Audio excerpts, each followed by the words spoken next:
давайте пошумим. Очень сложно ехать Александру Соловьеву. Поддержим.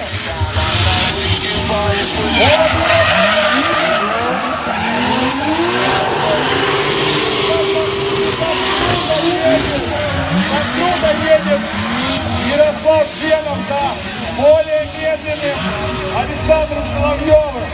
Подстраиваться под него, ему приходится это делать.